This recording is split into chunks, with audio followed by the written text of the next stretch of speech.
Chapter 9. Bradley Chalkers, what are you doing out of class? It was a teacher. Bradley didn't know her, but it seemed as though every teacher in the school knew him. I got a hall pass, he told her. Let me see it. He showed it to her. Mrs. Ebel gave it to me. Go ask her if you don't believe me. Where are you going? Library, he said, to get a book. OK, but make sure you go straight to the library. No detours, Bradley. He had lied. He wasn't even allowed to check books out of the library. The door to the counsellor's office was open, so he walked right in. I'm here, he announced. What do you want? Carla smiled warmly at him. Hello, Bradley, she said. I'm Carla Davis. It's a pleasure to see you today. She held out her hand. I've been looking forward to meeting you. He was amazed by how young and pretty she was. He had been expecting an ugly old hag. She had sky blue hair and soft blonde hair. She wore a white shirt covered with different coloured squiggly lines like some kid had scribbled on it. But as he stared at the shirt, he realised that it was made to look that way, on purpose. Aren't you going to shake my hand? She asked. No, you're too ugly. He walked past her and sat down at the round table. She sat across from him. I appreciate your coming to see me, she said. I had to come. Mrs. Ebel made me. Oh, for whatever reason, I'm glad you came. I meant to go to the library, he explained. I came here by accident. Oh, I don't believe in accidents, said Carla. You don't believe in accidents? That was the craziest thing he'd ever heard. She shook her head. Well, what about when you spill your milk? Do you like milk? Asked Carla. No, I hate it. So maybe you spill it on purpose, she said. You just think it's an accident. She smiled. He stared angrily down at the table. He felt like he'd been tricked. I don't drink milk, he said. I drink coffee. He glanced around the room. It was full of all kinds of interesting objects. This place is a mess, he said. I know, Carla admitted. I like messy rooms. Clean rooms are boring and depressing. They remind me of hospitals. Don't you get in trouble? Why should I? He didn't know the answer to that, but he knew that if it was his room and it was this messy, he'd get in trouble. I didn't do anything wrong, he declared. Nobody said you did. Well, then how come I have to be here? I was hoping you'd like it here, said Carla. I was hoping we could be friends. Do you think we can? No. Why not? Because I don't like you. I like you, said Carla. I can like you, can't I? You don't have to like me. He squirmed in his seat. I was also hoping you'd be able to teach me things, said Carla. You're the teacher, not me. So? That doesn't matter. A teacher can often learn a lot more from a student than a student can learn from a teacher. I've taught Mrs. Ebel a lot, Bradley agreed. Today I taught her geography. What do you want to teach me? Carla asked. Well, what do you want to know? You tell me, said Carla. What's the most important thing you can teach me? Bradley tried to think of something he knew. The elephant's the biggest animal in the world, he said. But it's afraid of mice. I wonder why that is, said Carla. Because, said Bradley, if a mouse ran up an elephant's trunk, it would get stuck, and then the elephant wouldn't be able to breathe, and so it would die. That's how most elephants die. I see, said Carla. Thank you for sharing that with me. You're a very good teacher. He suddenly felt like he'd been tricked again. He didn't want to share anything with her. He hated her. What else do you want to teach me? She asked. Nothing, he said coldly. You're not supposed to talk in school. Why not? It's a rule, like no sticking gum in the water fountains. Well, in this room there are no rules, said Carla.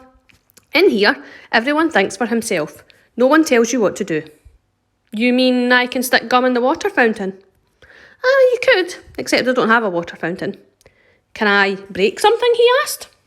Certainly. He looked around for something to break, then caught himself in time. It was another trick.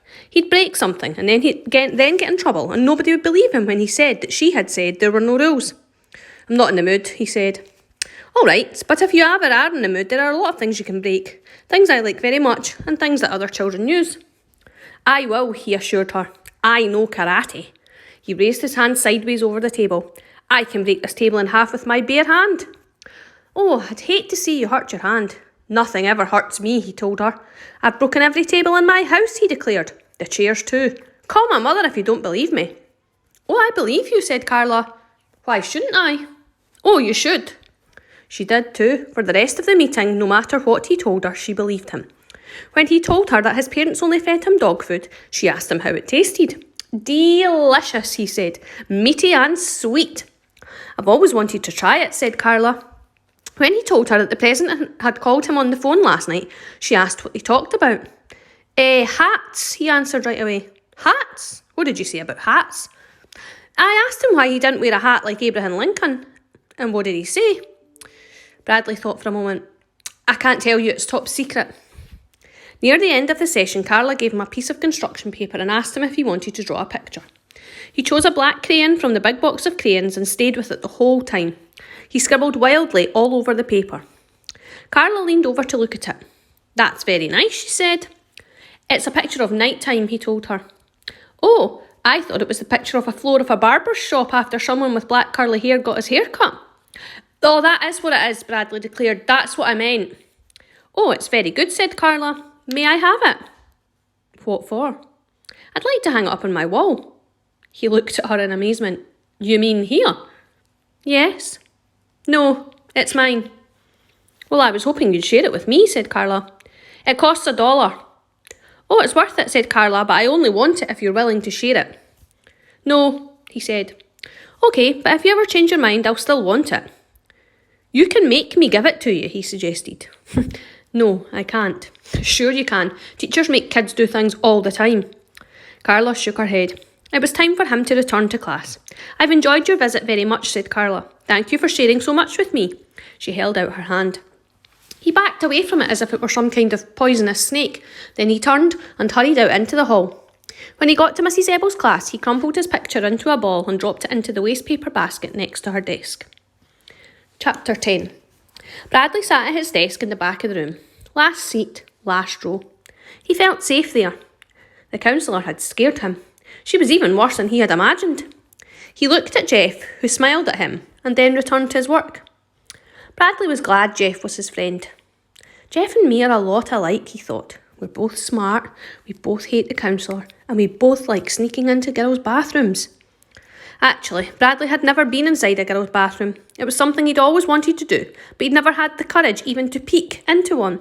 But now that he and Jeff were friends, he hoped Jeff would take him inside one. He was dying to know what they looked like. He imagined they were carpeted in gold with pink wallpaper and red velvet toilet seats. He thought girl toilets would look nothing like boy toilets. They'd probably be more like fountains with coloured water.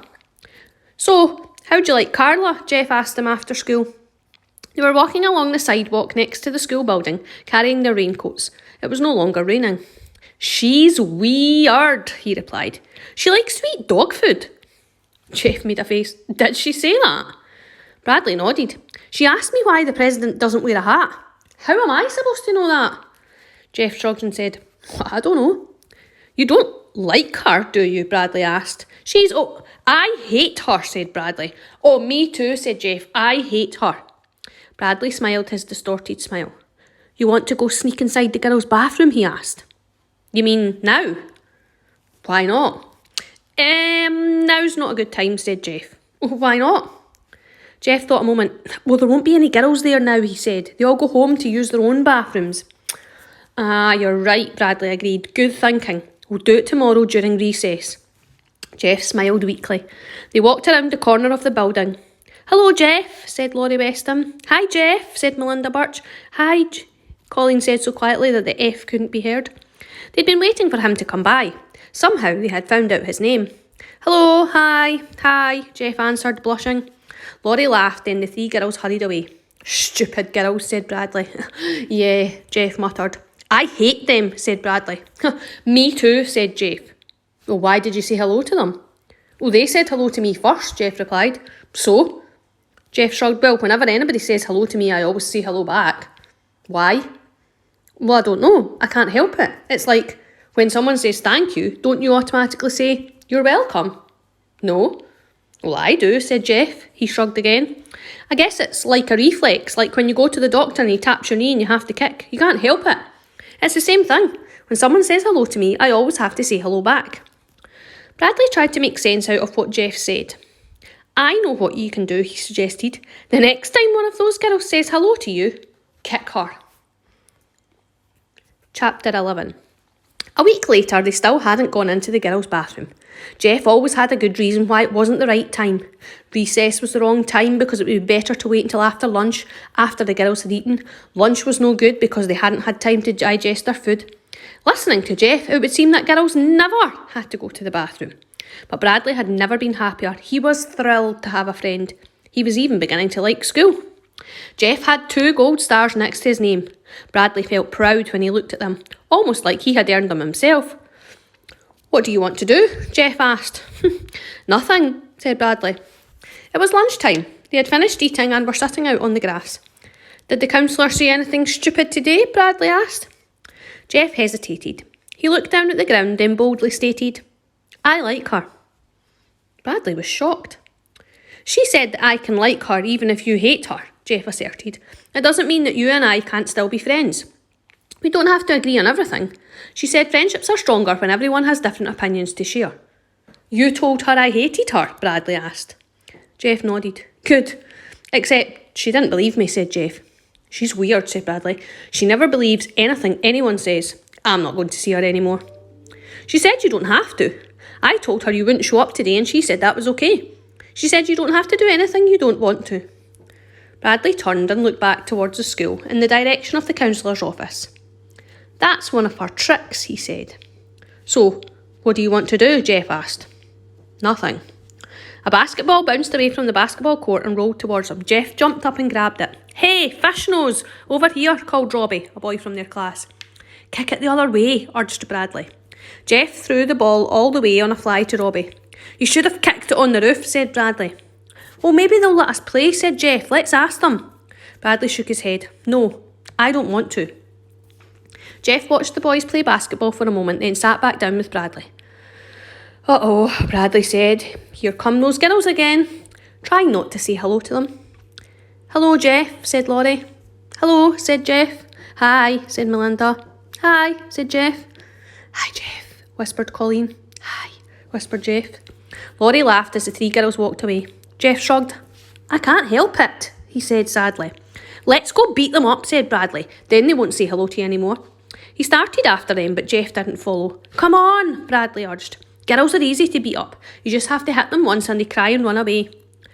"Not now," said Jeff. "Why not?" "Everyone will see us. We'll get in trouble." Bradley stopped. "Ha, you're right," he agreed. "We'll get them after school." "I can't," said Jeff. "I've got to go right home after school and do my homework." Bradley was beginning to get fed up. "How come you're always doing your homework?" he asked, hands on hips. He said the word homework the way other people might say the word manure. Jeff shrugged. "Do you like doing it?" Bradley asked. "It's okay. I don't mind too much." Bradley kicked at the ground. "Do you think if I did my homework, Mrs. Ebel might give me a gold star?" he asked.